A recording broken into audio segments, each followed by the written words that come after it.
all around the world, chefs love to work with Callebaut chocolate, not only for its taste, yet also because it never fails to create amazing delights.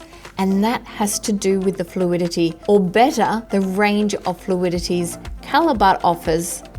Dominic, you are so knowledgeable about chocolate. Why does fluidity matter? Fluidity is in fact one of the most important parameters of your chocolate, besides taste of course.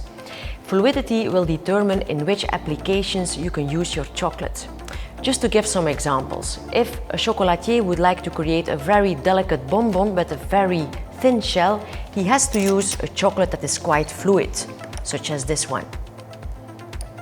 On the other hand, if a chef would like to make a bakery product, he wants to use a much thicker chocolate, such as the first one, because in that case he wants to prevent that the chocolate is actually running out of the application. So you see, fluidity really determines your application. You make chocolate for every single application. Absolutely. Dominic, how do you recognize the different fluidities in the chocolate?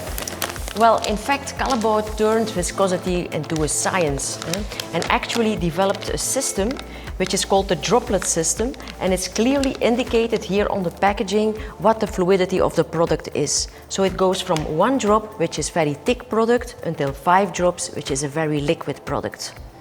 And different applications for different drops? Absolutely. The drop goes together with another application. If you talk about a 1 droplet, for instance this one, it's really very thick chocolate, and that's really used for making bakery applications. You don't want the chocolate to flow out of your application, of course.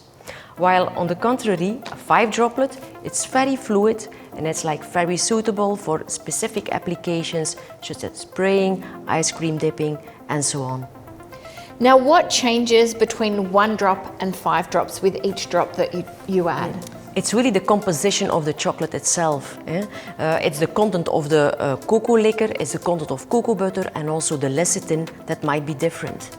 How much does the cocoa butter increase with each drop? Good question. In fact, with every droplet, we say as a rule of thumb, it's between 4 and 5% of cocoa butter difference. That's really interesting. How do you test and adjust viscosity of the chocolate?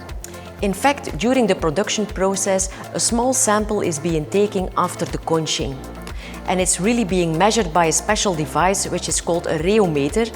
And this device measures different parameters that all indicate the fluidity of your chocolate. Once you've completed the process, you test the viscosity. What happens if it's not accurate or it's not in the parameters that you want? When it's not really spot on, we still have the chance to correct it slightly by adding a little bit of cocoa butter. So you check it at that stage and adjust if needed? Absolutely, correct. The chocolate is now ready to rest in the tanks before it will take its final shape.